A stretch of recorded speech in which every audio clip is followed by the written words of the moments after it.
We're told that diversity is always a strength, and that including everyone is always the right thing to do. But what if some forms of inclusion actually weaken the very institutions they're meant to enrich? Today, we're taking a critical look at a moment celebrated as progress, the crowning of the first hijab-wearing woman in a U.S. beauty pageant. This isn't just about a pageant. It's about what happens when a society forgets what its own rituals are for. When Amira Hashwi won the Miss Wayne County pageant, the headlines cheered a victory for diversity. But let's pause and think about what's actually happening here. Western beauty pageants from their very start were built to do one thing: to put women on a public stage and celebrate their visibility, their confidence, their individual presence.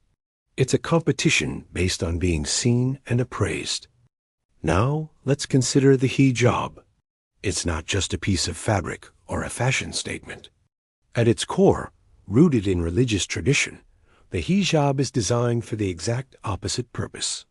It's a practice meant to minimize a woman's public visibility, to shield her from the gaze of strangers, and to place her appearance in a private, not a public, context. So, when you take a tradition designed for concealment and celebrate it on a stage designed for maximum display, what do you get? You don't get a richer, more diverse event. You get a contradiction. It's like trying to win a swimming race while wearing a parachute. The two things are working against each other. The core logic of the pageant public display is being hollowed out to accommodate a practice that rejects that very logic. To really get this, we need to understand that the hijab isn't just a personal choice. While many women who wear it feel it's an empowering decision, the choice is often shaped by decades of social conditioning, family expectations, and cultural norms where female honor is tied to modesty. In many traditional societies, its function is to regulate female visibility in the public square. It's a system with a specific purpose. Likewise, beauty pageants aren't some universal template. They are a distinctly Western invention.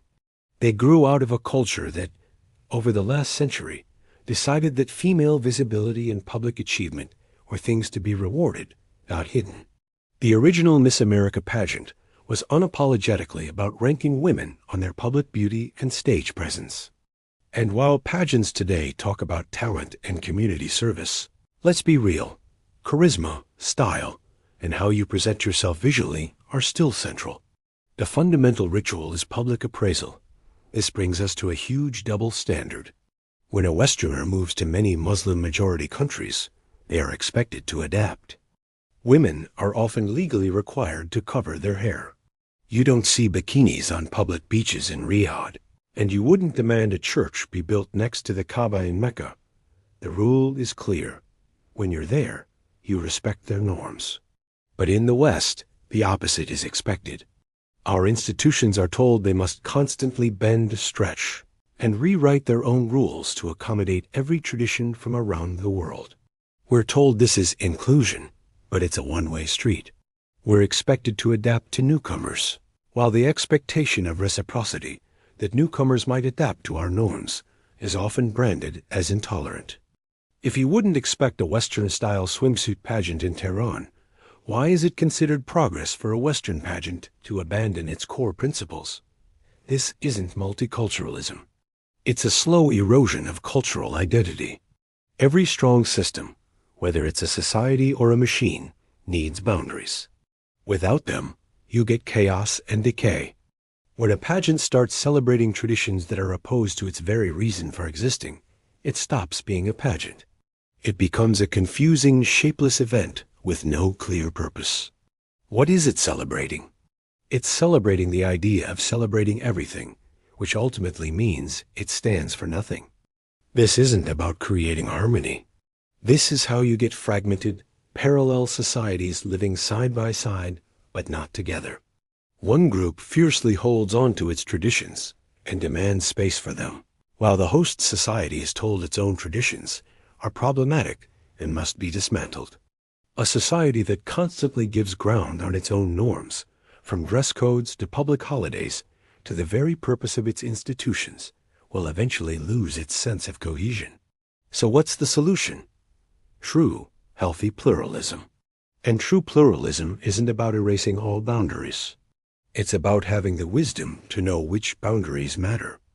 A healthy society can welcome people with respect, but it must have something coherent to welcome them into. This means inclusion has to be bounded. You can respect every person from every background, but that doesn't mean every tradition belongs in every space.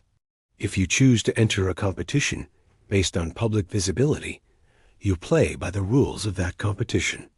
To demand that the institution change its fundamental nature for you is to demand its destruction. True respect has to be a two-way street. If immigrants and minority groups are rightly praised for honoring their heritage, then there is no shame in the majority culture defending its own traditions and institutions. It's not about exclusion. It's about integrity. It's about not sacrificing your own identity on the altar of a feel-good, but ultimately hollow idea of inclusion. In the end, this is about more than just a beauty pageant. It is a test of whether our society has the courage and clarity to say what it stands for. A society that can't defend the logic of its own institutions is a society on its way out. Inclusion is a virtue, but it becomes a weakness when it means erasing your own identity. There's dignity in difference, but that dignity relies on having the courage to say, this is who we are, this is what this institution is for, and not every tradition fits everywhere. A society that can draw lines will eventually find has nothing left to hold it together. Thanks for watching. If this video made you think, please like, share, and subscribe for more content that challenges the narrative.